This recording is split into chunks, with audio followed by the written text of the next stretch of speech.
Spoštovane gledalke, spoštovani gledalci, lepo pozdravljeni na kanalu Televizije As, kjer se bomo tokrat pogovarjali o stanju v eni izmed pomurskih občin, to je v občini Radence, ki vemo, da v zadnjem času dviguje kar precej prahu, in smo k nam pred mikrofon povabili občana, penzionista, gospoda Lepoša. Lepo pozdravljeni pred našim mikrofonom. Dober dan.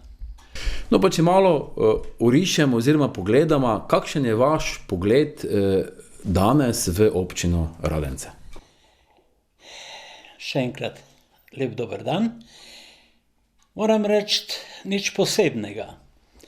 Tako kot po celem svetu se ljudje največ pogovarjamo o virusih, o virusu, kako to preživeti, kako zapraviti dan nekje na samem, brez druženja s svojimi prijatelji. Tu bi rekel, da ni nobene razlike, niti med Radenci, ne Slovenijo kot državo, pa tudi ne svetom. Je pa nekaj takih stvari, ki jih pa imamo v Radenci specifične.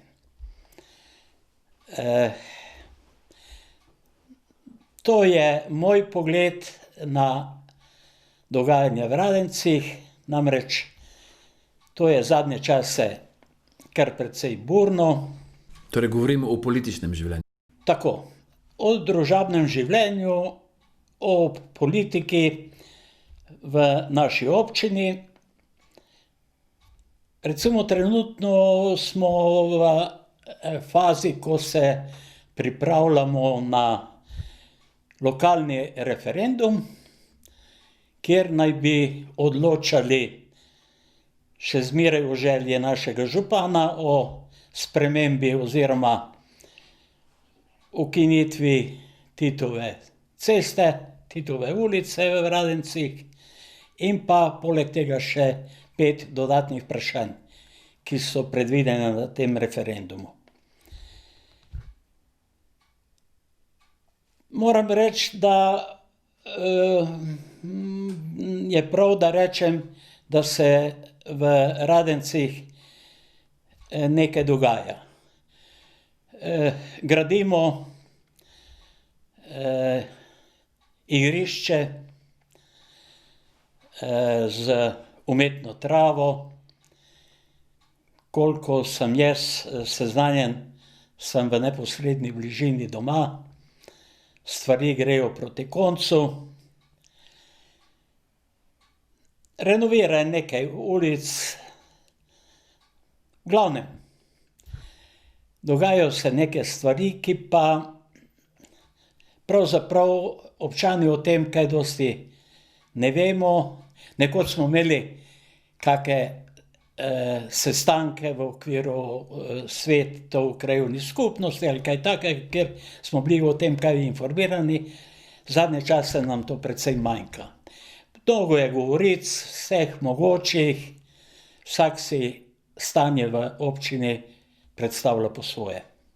Kakšno je vaše politično življenje bilo v preteklosti? Ste bili aktivni, niste bili aktivni? Moram reči, da sem se s politiko zelo malo ali pa nič ukvarjal.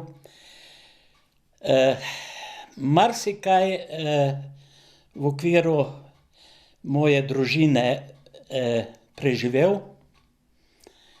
Morate vedeti, da sem rojen še v stari Jugoslaviji, kot otrok preživel vojno, takoj po vojni šel v osnovno šolo. Hitro potisem so mi zaprli dedeka in mamo, sta bila na šolanju, eden 1 leto, en 2 leti, tudi neka zaplemba premoženja in tako naprej. V glavnem sem dal skozi.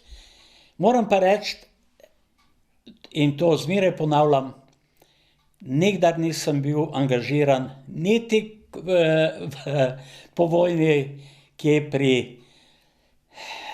Zvezi komunistov, oziroma ne vem prav, kako se je nekoč reklo temu, tudi pozneje ne. In moram reči, zmeraj so rekli, ja, trebalo je biti v partiji, ker če ne, nisi dosegel tistega, kar si želel. Jaz z veseljem povem, hudo je bilo, brez mame, brez dedeka doma, z očetom sama, ampak moram reči, da niti v šoli, niti pozneje na moji službeni poti, nikdar nisem imel nobenih ovir, da ne bi lahko zasedel tisto delovno mesto, ki sem ga predvideval, zaradi tega, da ne bi bil v partiji. To ni bila ovira. Vsaj pri meni ni. No, ampak sedaj, če pogledamo v občini Radenci, je tista, bom rekel, glavna tema, ko ste že prej sam tudi ta referendum omenili, je ta Titova cesta. Kakšno je vaše mnenje o tej zgodbi okoli Titove ceste? Veste, jaz sem z ozirom na situacijo v Radencih, na eni strani župan s svojimi sodelavci, jaz predvidevam, da jih ni dosti, na drugi strani oporečniki njegove politike. Vsak po svoje so nam pošiljali neka pisma, na dom smo dobivali od župana v okviru informatorja, od nasprotnikov drugačna sporočila. In z ozirom na nemogočo situacijo, kar se tega tiče, sem v enem trenutku se celo odločil in sem poklical župana in sem ga prosil, če se lahko dobiva za 10 minut en kratek razgovor. To se je zgodilo, moram reči, takoj je župan pristal, vendar žal z enim zelo, zelo slabim koncem, zelo hudim priokusom.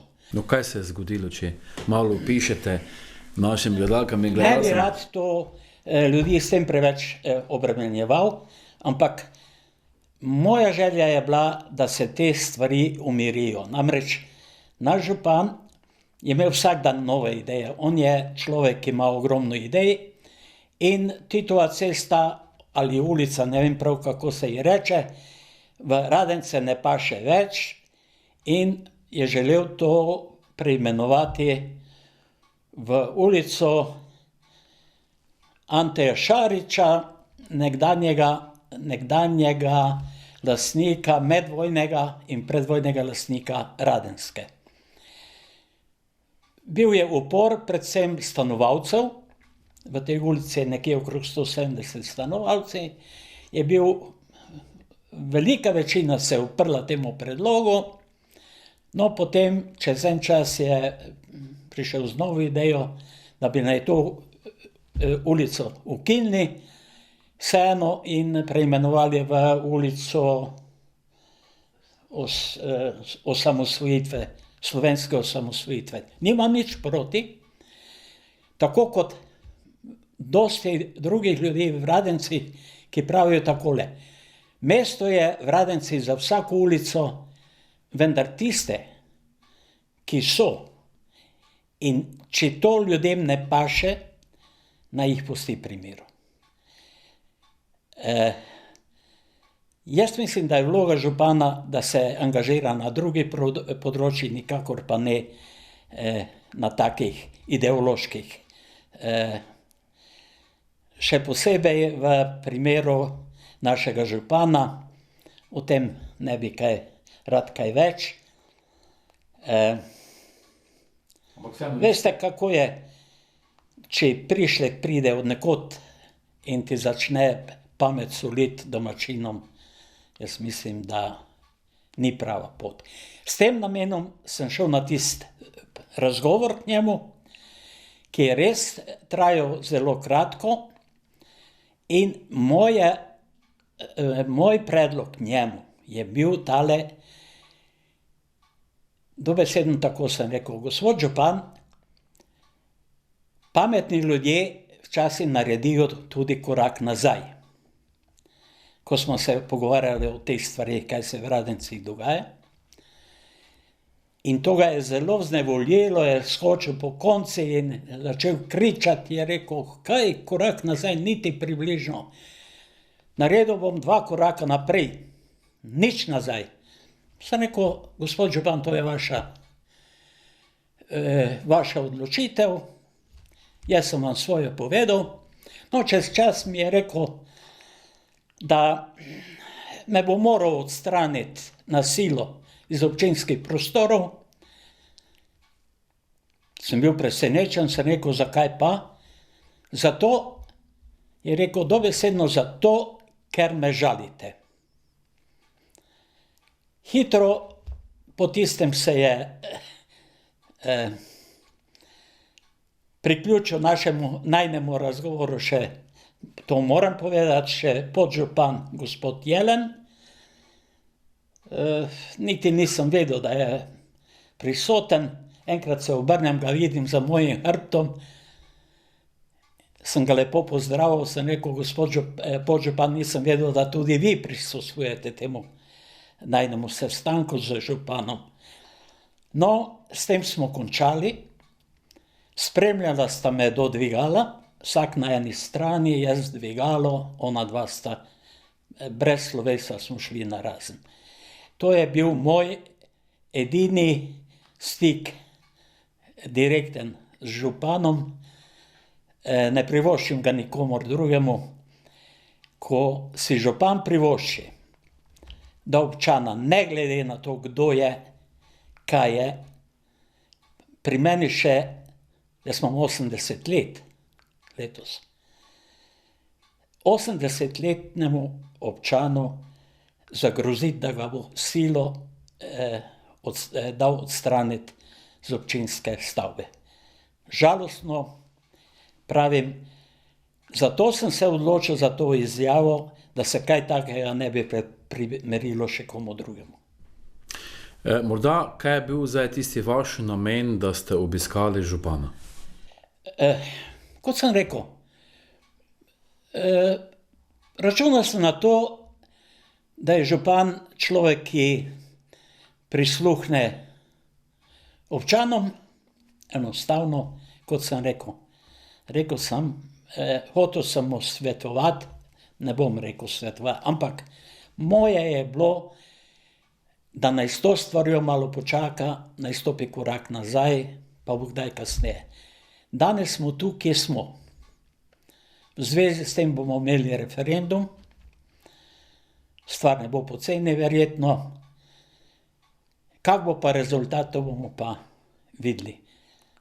Ne navijam ne za eno, ne na drugo stran, ampak za to izjavo sem se odločil, javno izjavo, da se kaj takega ne bi primerilo še komu drugemu.